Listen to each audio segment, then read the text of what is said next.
I'd like to talk about Alzheimer's and age-related cognitive decline generally. I've heard that the ketogenic diet and diets like it can be very effective for helping to offset some of the symptoms of Alzheimer's and age-related cognitive decline. So we've got a couple of small pilot clinical trials. The best one was a randomized controlled trial. I think it only included 26 subjects, something like that. Randomized to 12 weeks of a low-fat diet, 10-week washout, 12 weeks of ketogenic diet. Some of the participants got keto first and then low-fat. Other participants got low-fat, then keto. And that trial actually found that when patients were in ketosis, they had statistically significant improvement in activities of daily living and quality of life. And they did have improvement in cognitive function, but it didn't reach statistical significance. That improvement did not. We've got other trials. We've got several animal models showing that the ketogenic diet can improve biomarkers of Alzheimer's disease in Alzheimer's models. So it can reduce plaques and tangles, can even improve cognitive impairment in animal models. We've got a couple of other small pilot trials of ketogenic diet in humans showing that it improves biomarkers compared to, say, the low-fat diet or the American Heart Association diet. So we've got those. I think one of the biggest challenges that I'll just share openly, and I'm somebody who's pretty passionate about this research, and I believe it has a lot of potential. But Johns Hopkins researchers attempted to do exactly this kind of a study.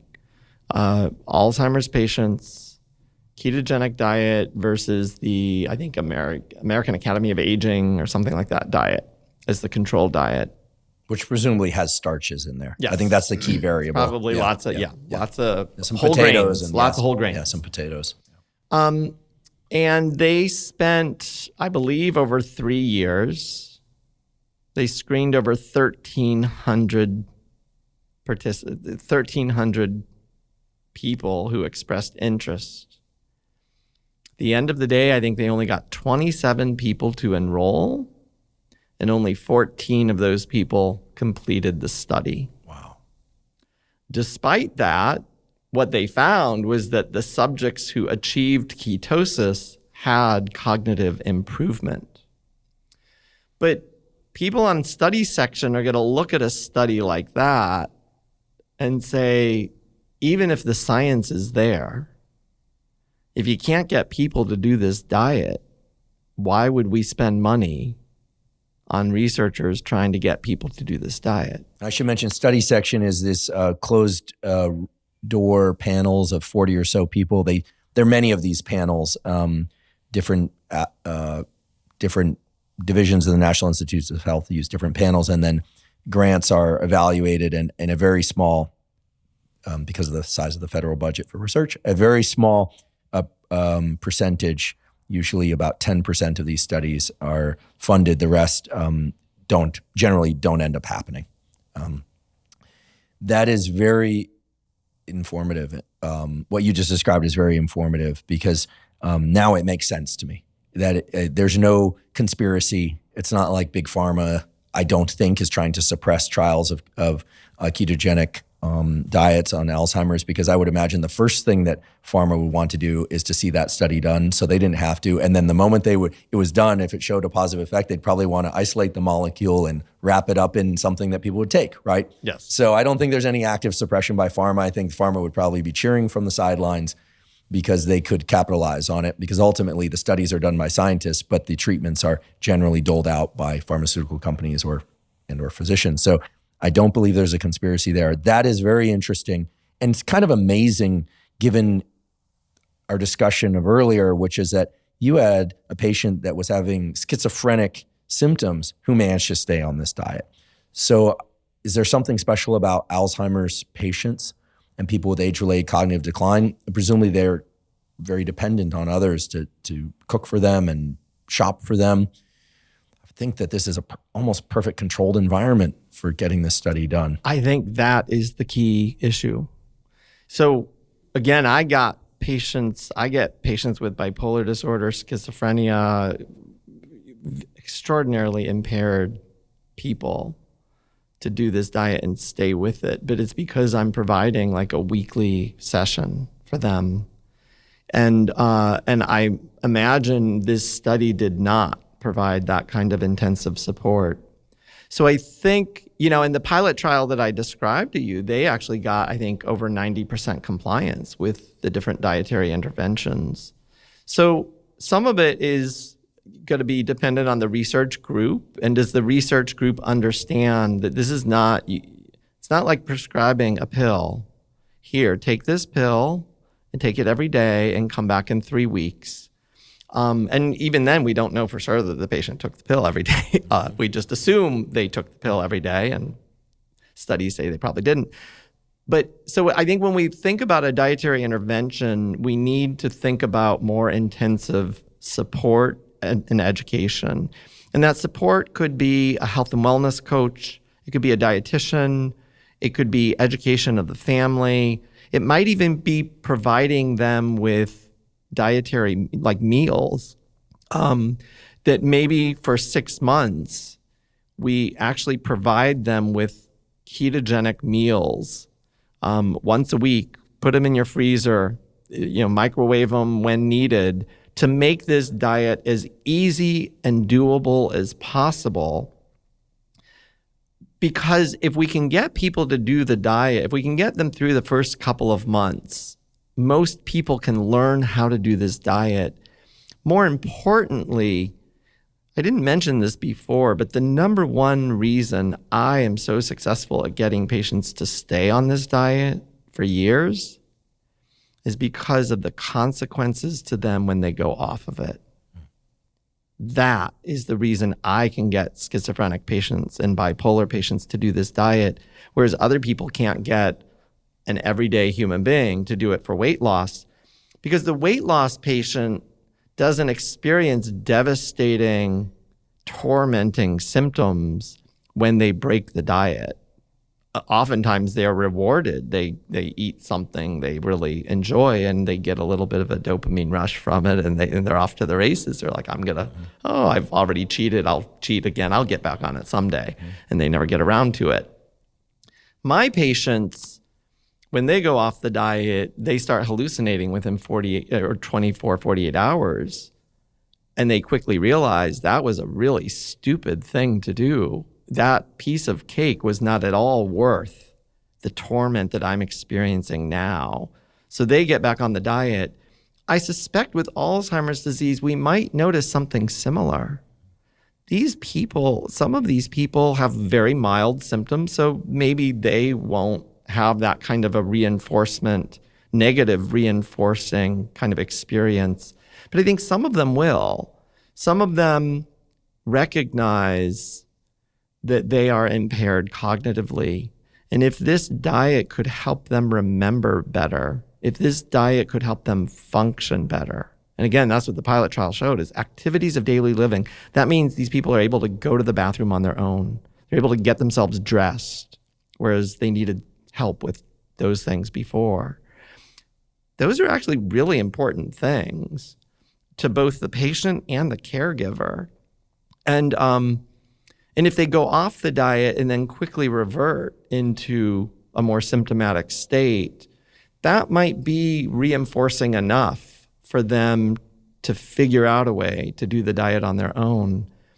And if we think about, if this really is an effective intervention, and yes, we need longer trials, larger trials, all of that, because there are plenty of stories in the medical field where pilot trials looked really spectacular and promising, and then larger trials just failed to show the benefits.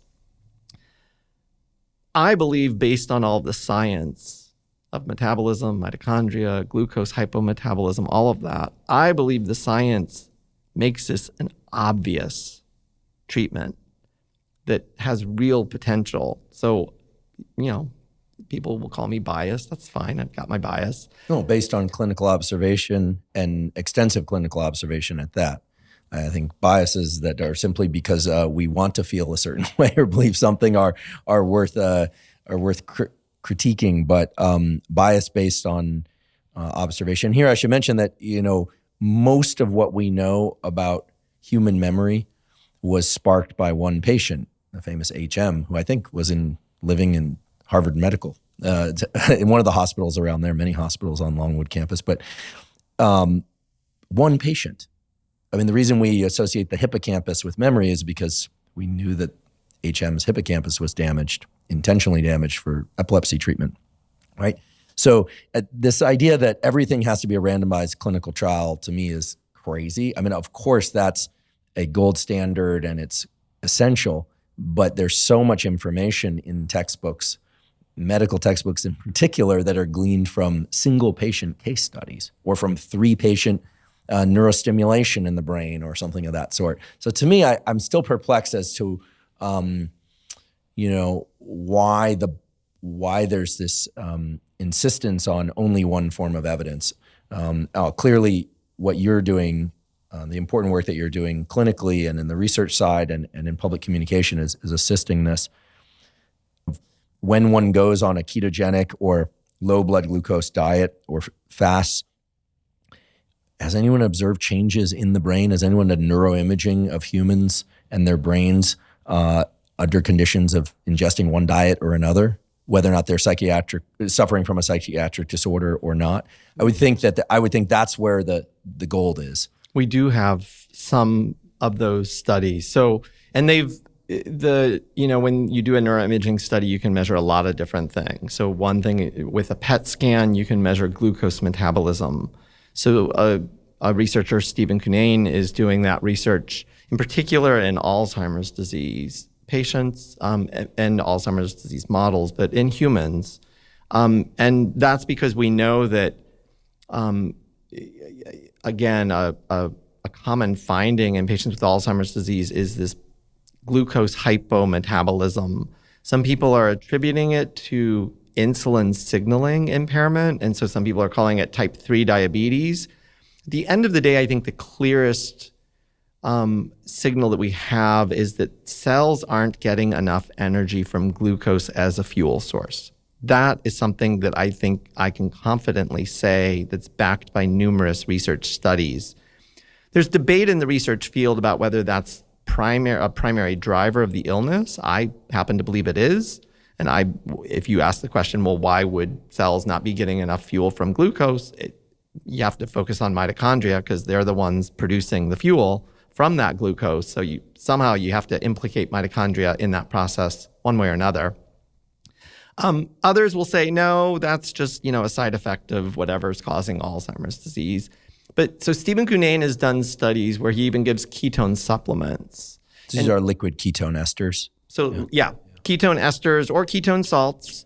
And it has actually found that these brain metabolism deficits can be corrected, at least short term, by giving a ketone supplement. Is this in the context of people also ingesting some carbohydrate? Because I confess, I've tried the ketogenic diet. I probably did it wrong. This was years ago. And then the cyclic ketogenic diet. But in the last year or so, I've started using liquid ketone esters. But I do eat some carbohydrates each day, usually in proportion to how much high intensity exercise I'm doing. Those liquid ketone esters, for me, at least subjectively, I feel like greatly increase my energy levels and my ability to focus mentally. And they improve my sleep. This is my observation, tracking some data, but just, again, subjectively. So in this example, are you talking about people taking ketone esters or ketone salts on a backdrop of a ketogenic diet or on the backdrop of a more typical diet? So he's done both. So he's done studies where patients aren't doing anything special with the diet. So they're eating whatever they normally eat, absolutely non-ketogenic, giving them a ketone salt or ester, and then noticing immediate and direct changes in the metabolism of these metabolically compromised brain cells. as measured by PET imaging. These are not household pets, by the way. You have to just Petri positron emission tomography, not pets. Although I'm sure that there are people out there who have their dogs or cats or whatever, or their pet kangaroos, whatever you might own, on ketogenic diets. Okay, absolutely right.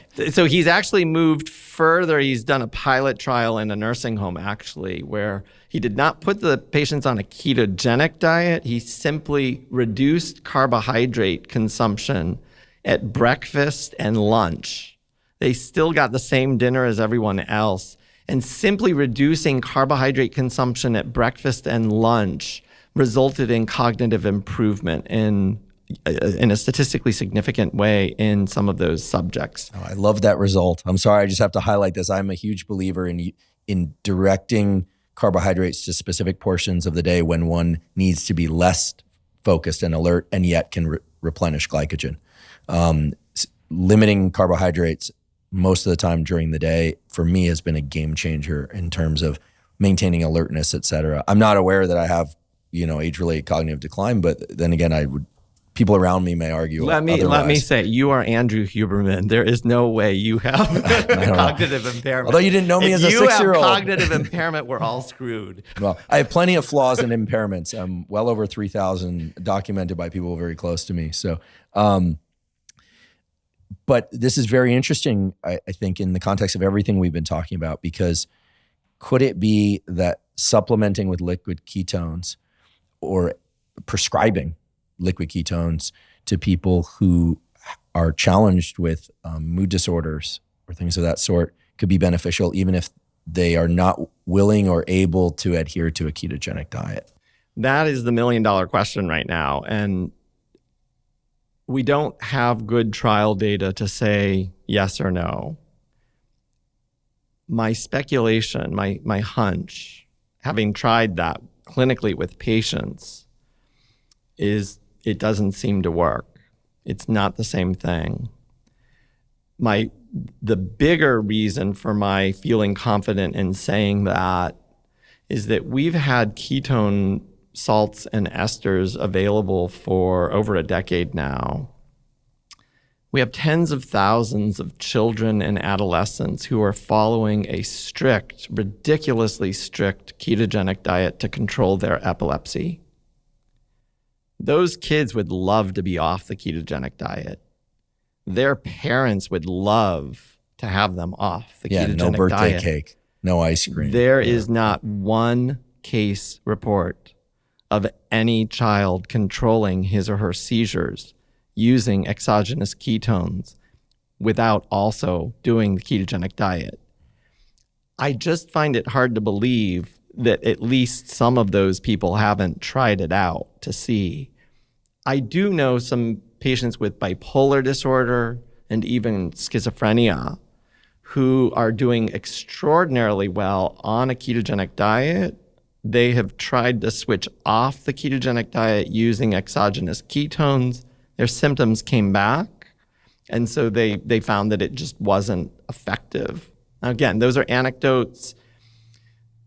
My scientific speculation about why is because the ketogenic diet is actually not necessarily about ketones themselves. Ketones are one of a multifaceted story there.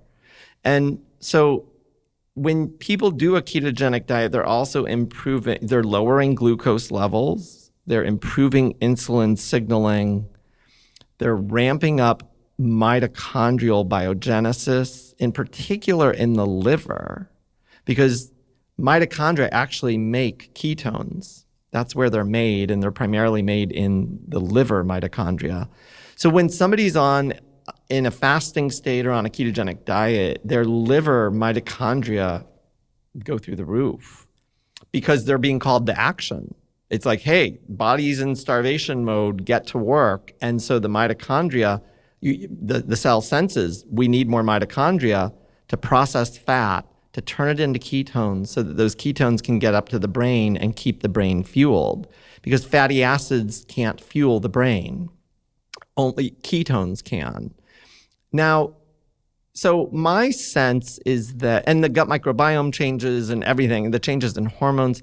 So if you're eating a lot of donuts and drinking a bottle of ketones, the donuts are going to prevent your body from lowering glucose levels. You're still going to have the high glucose levels from the donuts. You're still going to probably have the impaired insulin signaling. You're probably still going to possibly have some inflammation from the inflammatory effects of that food. And so just drinking ketones alone won't be enough.